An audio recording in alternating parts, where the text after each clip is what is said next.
สบายดีย่อยงเด้อวันนี้จิมาหากินของป้าเด้อย่อยงเอามาลุ้นกันเนาะว่ายิงมาปีจะตกบ่นี่เอายิงลุ้นโอ้ยบุทึกทุกคนทึกแต่บุตกเดี๋ยวเด้อเอาโอ้เย่ตกแล้วโอ้หมานเดี๋ยวตัดตอกนี่ไปอันนี้เป็นมือสังหารเด้อยิงกระทุนโดยเฉพาะได้นะเห็นบ่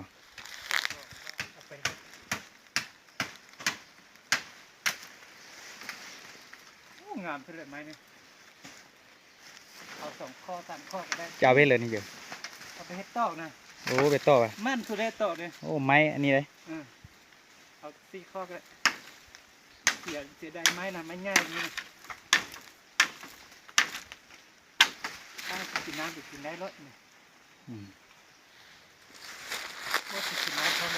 เห็นบ่ทุกคนโอ้ของแท้เลยกินน้ำเด้อ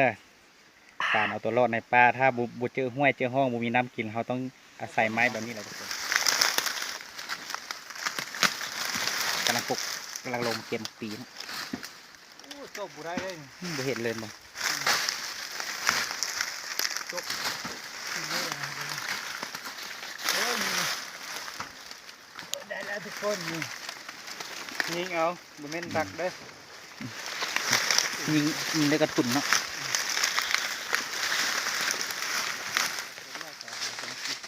สุดปลาเลยชิ้นนี้เดี๋ยวจับของเนี่ยมันเจ๋งนะ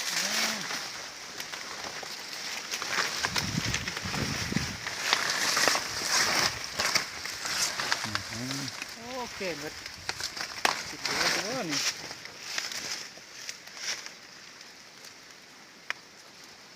เจ๋ง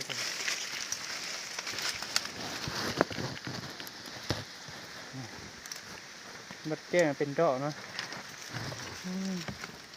กินได้วันได้แล้วมันแก้ละตำแก้ในแห้งแก้โอ้ตำเจ้าเป็นบ่นี่กินนิดนึงทุกคนเหนียวเข้าละจากนี้เราจะไปปอกก้อยกินไปเบิ่งปอกก้อยกินเนาะ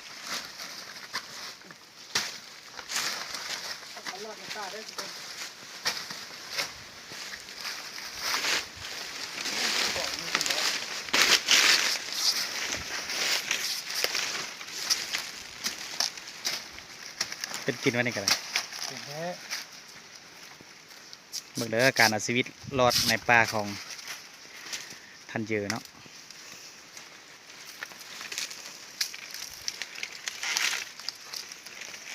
อ้าวบุมีไง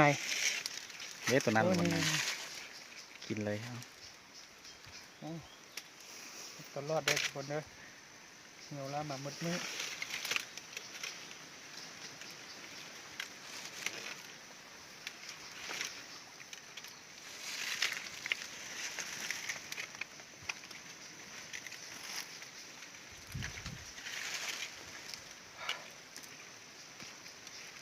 เหนียวก็เหนียวอยากน้ำก็อยาก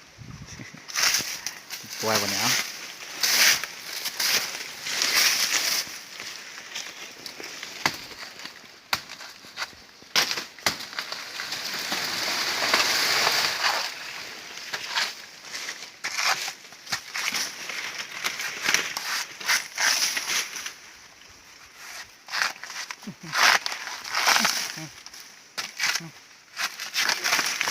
ปลาเกลือเดี๋ยวนะปลาเจ๊จะใส่นอนเลย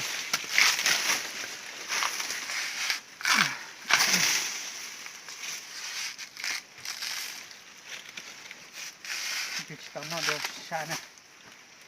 ตาหอยดอกไม้เยอะสดใสอย่างนี้เจ๊ตอนนอนนี่ก็เก็บลอกก็เป็นเด็กนะฮะ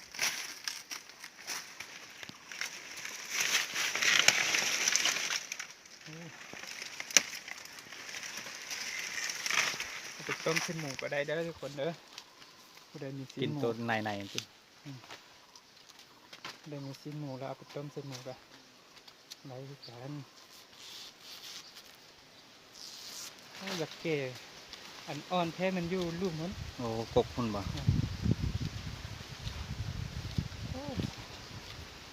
มากันก่อน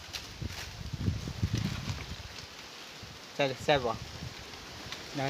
มื้อนี้ก็สิรอดแล้วมื้อนี้เนาะ อืม จะกินกล้วยแล้วมื้อนี้โอ้ปลาลมทุกคนโอ้โหนี่ผักอะไรก่อนนี่ ยอดยันปักน็อตเป็นกินนะ กินดิบก็ได้ป่ะ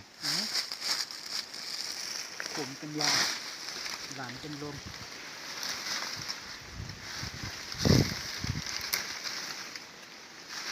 มาเอา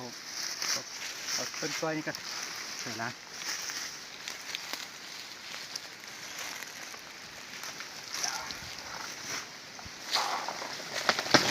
ย่าได้อีกแล้วเมื่อกี้โอ้เป็นกินแล้วนี่หวานมีน้ำ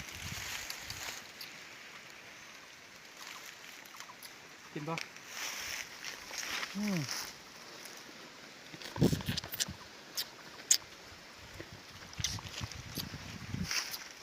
โอ้หวานดีเลยปลาเจอชดทางน่ะโอ้ยตายไปต่อ